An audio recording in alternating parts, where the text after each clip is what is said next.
What keeps us from communicating? What keeps you from having your say? What keeps you from expressing yourself?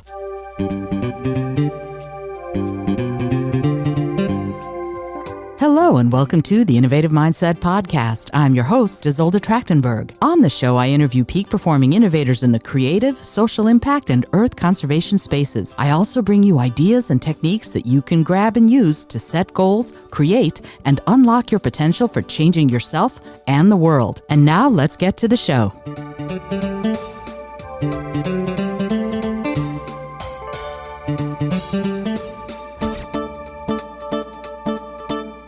Hey there, and welcome to the Innovative Mindset Podcast. I'm your host, Isolde Trachtenberg. Thanks for taking time out of your day to be here. I really appreciate it.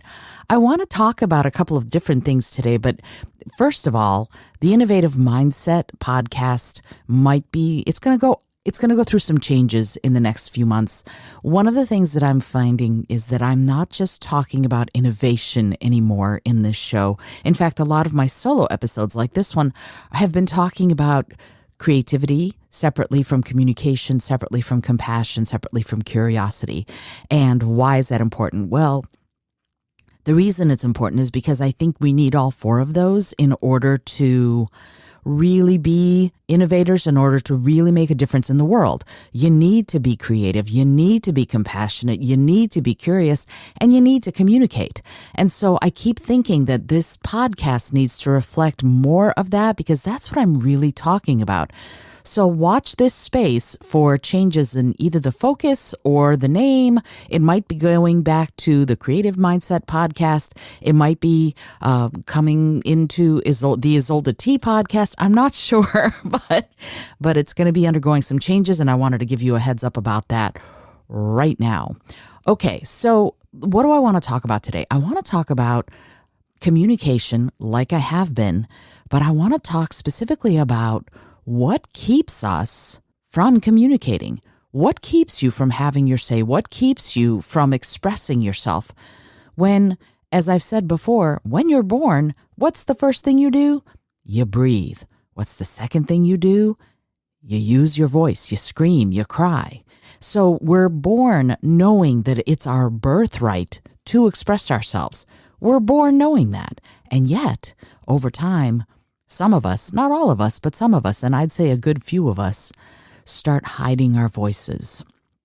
And so the question becomes, why? Why do you hide your voice? What keeps you from saying what you need to say?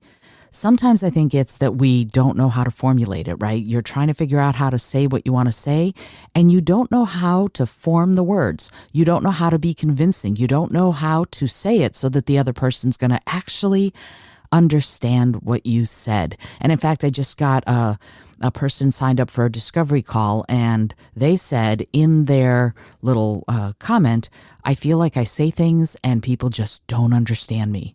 I feel like I'm talking and what I'm saying is very clear, and the people listening to me are going, what? What are you talking about? And so there is almost an interpreter problem there going on, right? You're saying something that to you feels extremely clear, but to the person listening to you, it's mud. They just don't get it. And it's not because of anything you're doing wrong. It's because there probably is a better way to say it for them. Not necessarily a better way for you to say it, but it's a better way for you to say it so that they will understand you. So that's one of the things. Like, we feel like I'm saying things and it's like I'm speaking some forgotten language that no one has spoken for thousands of years because it comes out of my mouth and I totally understand what I said. And the person listening to me is going, yeah, I don't get it. And so there's a big problem there. There's a disconnect that needs to be addressed. And I'm going to explore that a lot further in the coming weeks and months because I think that misinterpretation or lack of understanding or inability to communicate what you're trying to say so that they get it, so that they understand it, so that they can even take action on it is one of the big issues that we have to deal with because we're misunderstanding each other all the time. So that's one of the things that I think is a pillar of what we need to be talking about.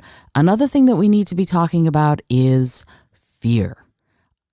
I think we're afraid. I think you're afraid. I think I'm afraid. I think there are times when you want to say what you want to say, And maybe you're not ready for the potential consequences of what you were going to say, right? So you're not going to say something and potentially blow everything up, like blow up your relationship or blow up a friendship or blow up a working relationship, because what you have to say is incendiary, what you have to say is explosive, and you're going, holy crap, this could just blow everything up, and I'm not sure I'm ready to do that. So there's a courage thing that's happening there, but it's fear-based, right? You're afraid that if you say what it is you want to say, nothing will ever be the same again. And isn't that potentially terrifying?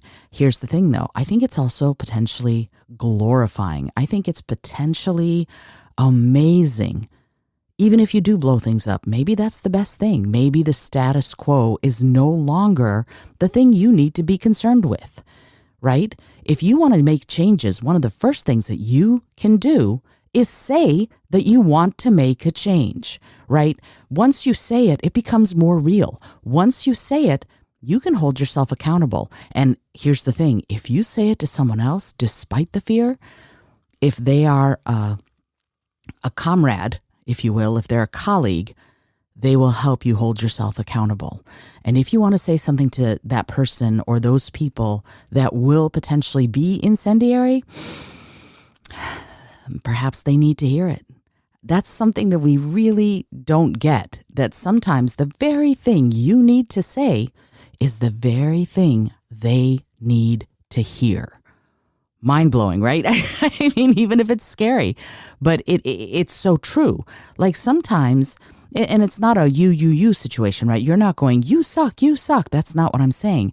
I'm saying, if you're not happy, or if you need to communicate something, or if you're feeling frustrated, they may need to hear that. Why? Because they may not realize it's going on, right? They may simply not understand that there's something they need to be paying attention to with respect to their relationship with you. And the best way to let them know that there's something they need to pay attention to is to let them know, right? Is to say it, is to talk about it. And I always encourage you to stay in I statements. I feel this, I believe that, I think this, I want to do this. All of those statements are important because they're you, they're coming from you, they're coming from your heart, your soul, your spirit, and they're your truth. That's the most important thing, right? You get to speak your truth. And let me tell you something, that is so freeing. It is unbelievably freeing to finally have your say. It's like nothing you've ever experienced before if you've never done it before. You know, so being able to do that despite the fear becomes crucial. And here's the thing. Yes, you might be afraid that you will change everything. You'll blow everything up. You'll go, it's not going to work, whatever it is. If it's a relationship and you feel like, okay, this isn't working and I have to talk to you about it, you could end up with a former relationship and you may not be ready to let it go. But again, I have to say, if you have your say, if you say I am unhappy because of X, Y, and Z, or I need to make these changes, you're only doing the right thing for yourself. You're only being honest from your heart and with your heart with this person, but also with yourself. Because let me tell you, nobody can lie to you like you can lie to yourself. We mislead ourselves and we delude ourselves into saying or thinking that we're doing okay when we're not. That is such a big deal. You might act like you're doing okay. You might even say to other people that you're doing okay, and you might even say it to yourself. I'm doing okay. I can handle this. But deep down inside, you know you're not doing okay.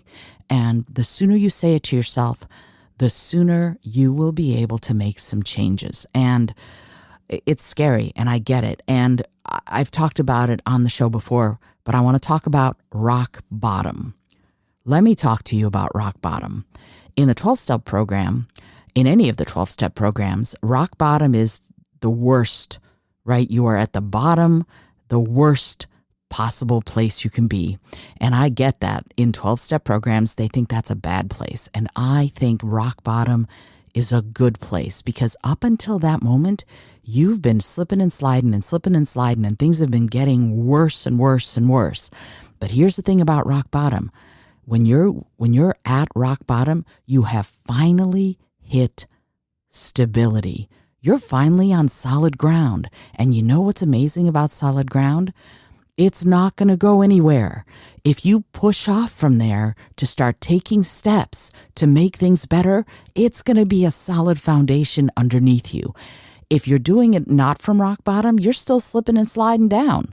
That's a different place. So if you feel like, oh, this is the worst it can possibly get, I've hit rock bottom, I say congratulations, because for the first time, you are standing on a solid foundation.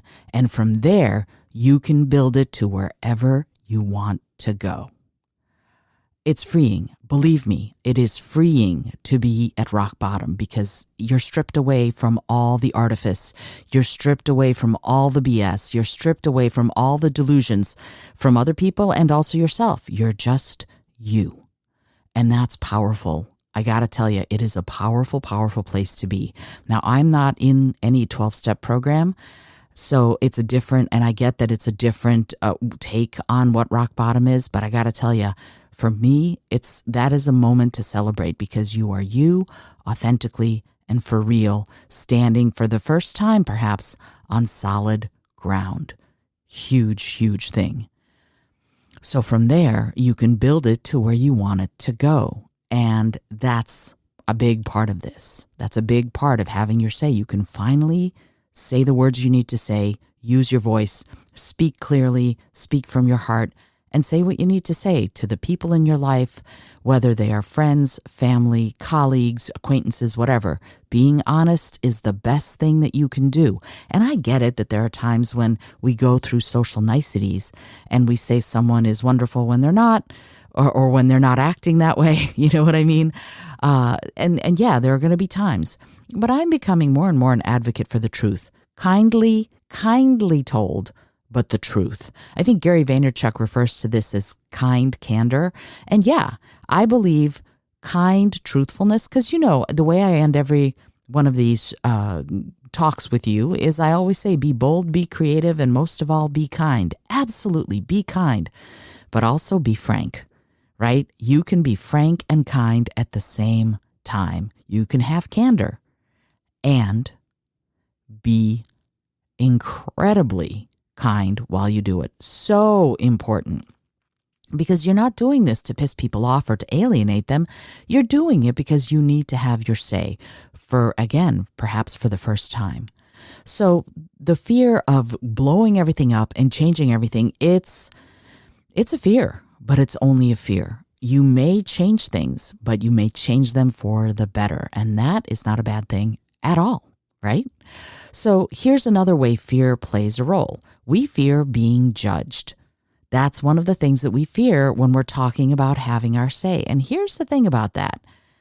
I call harumph, right? I call poppycock. I call dropple. I really do. And here's why. Who do they think they are to judge you?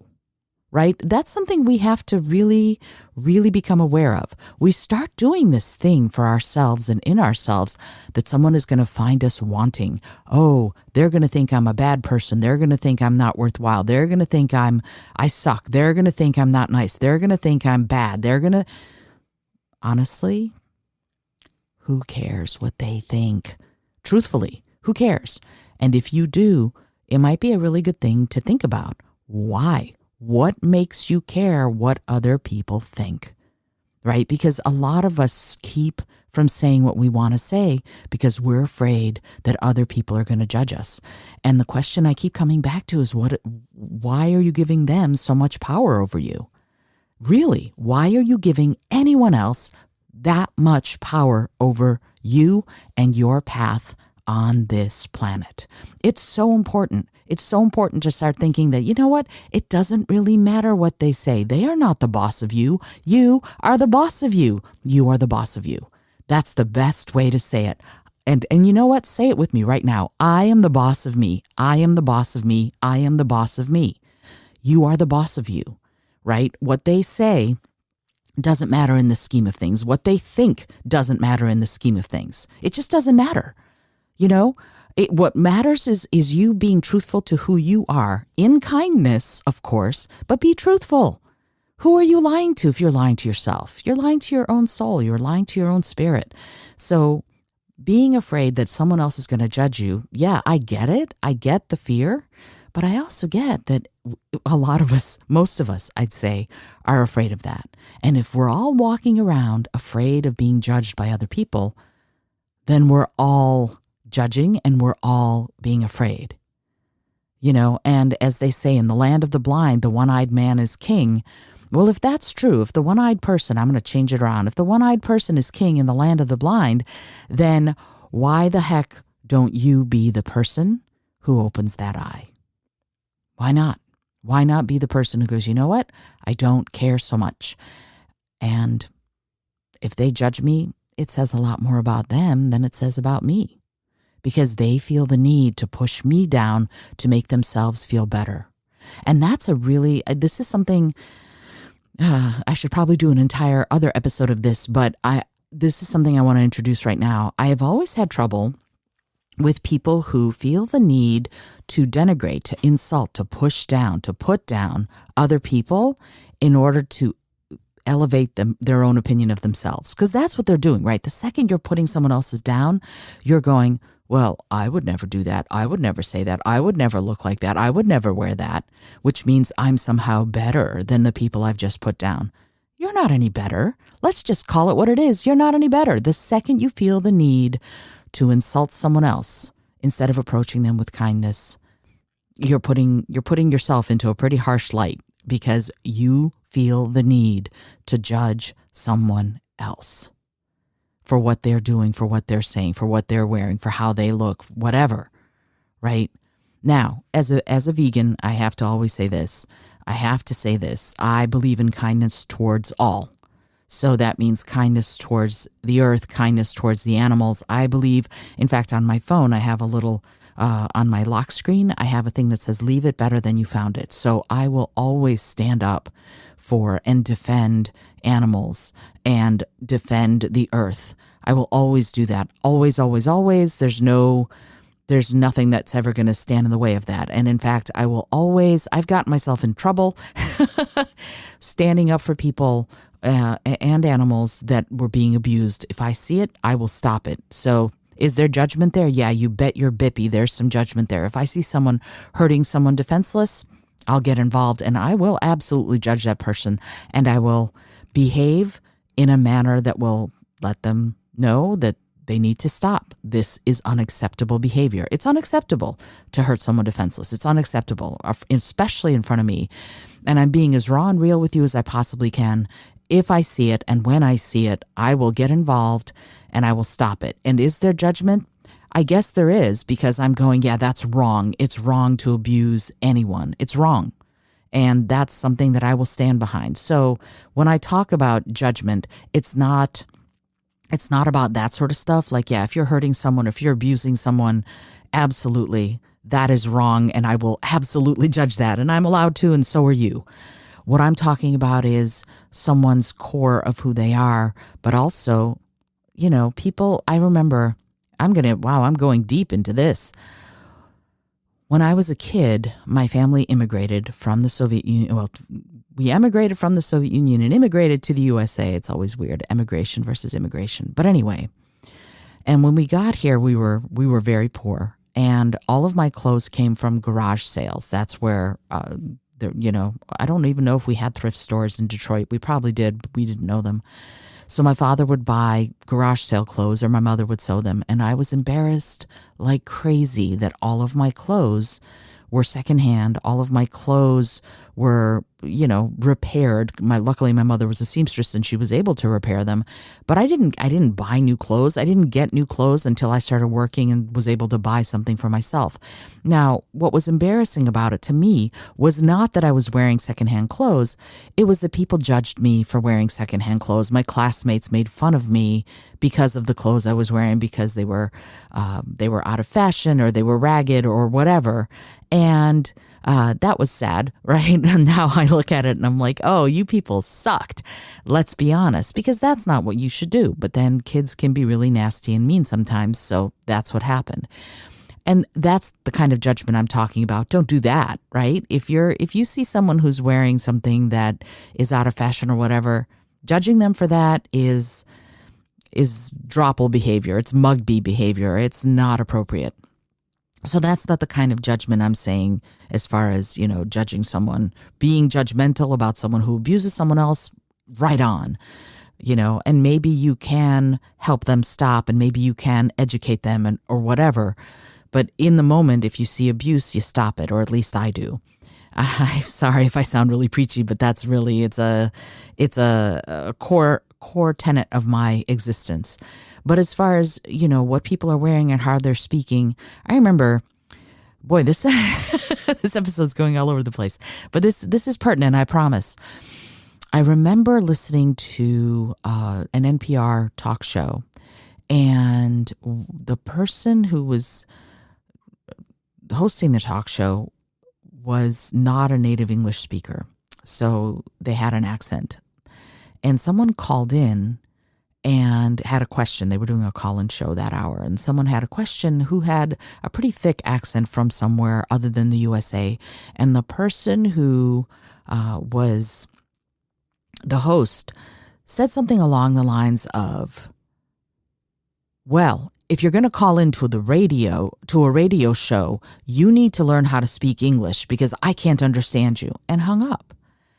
And I'm listening to this, and it flabbergasted me. I was like, wait, not only did you judge someone else for having an accent, but you have an accent too. You are not always understandable. What on earth is going on here?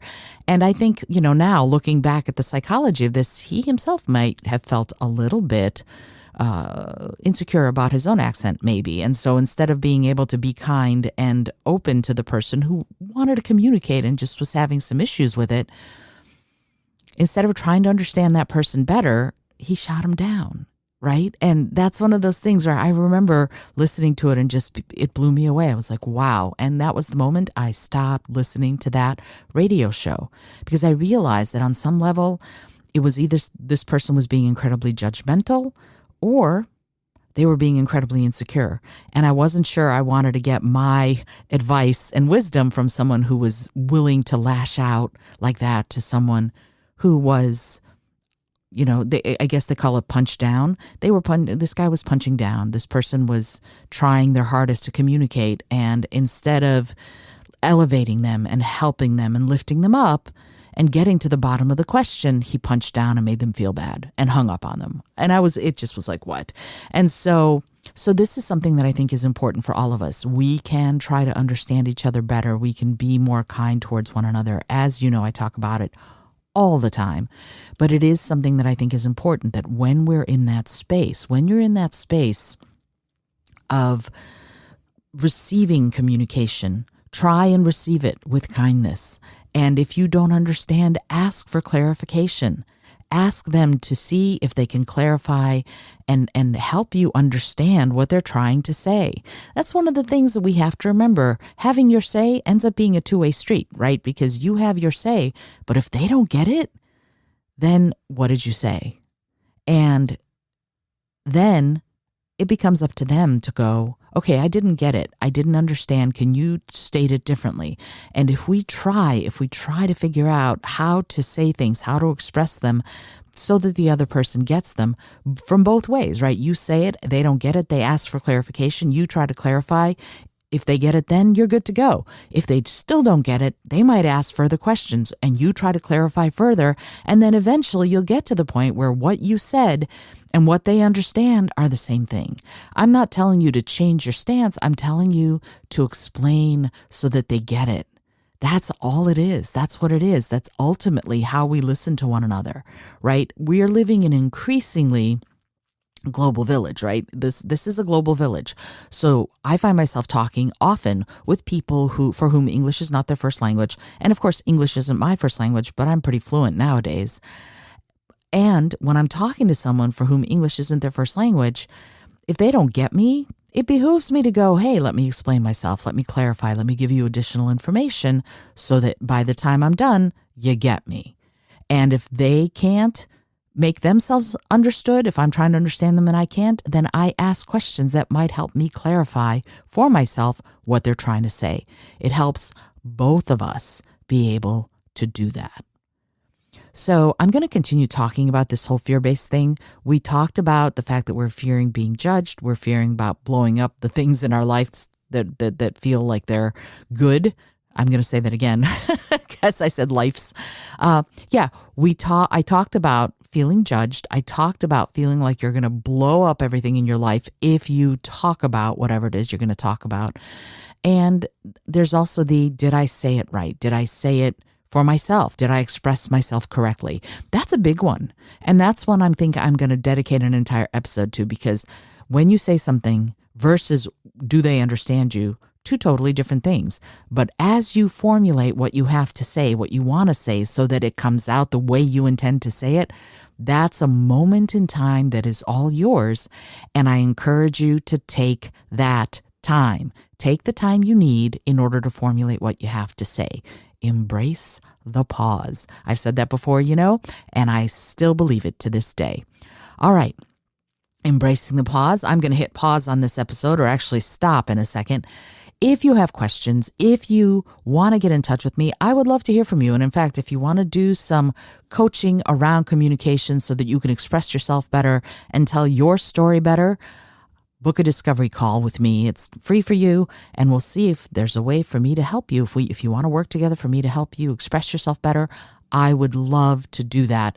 The link for that is in the show notes, and I would love to hear from you. Alrighty. Oh, and I will say, just yesterday somebody filled out the form and they misspelled their email address.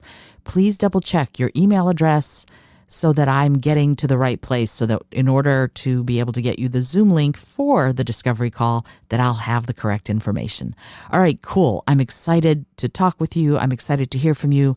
Until next time, this is Isolde Trachtenberg reminding you to be bold, be creative, and most of all, be kind.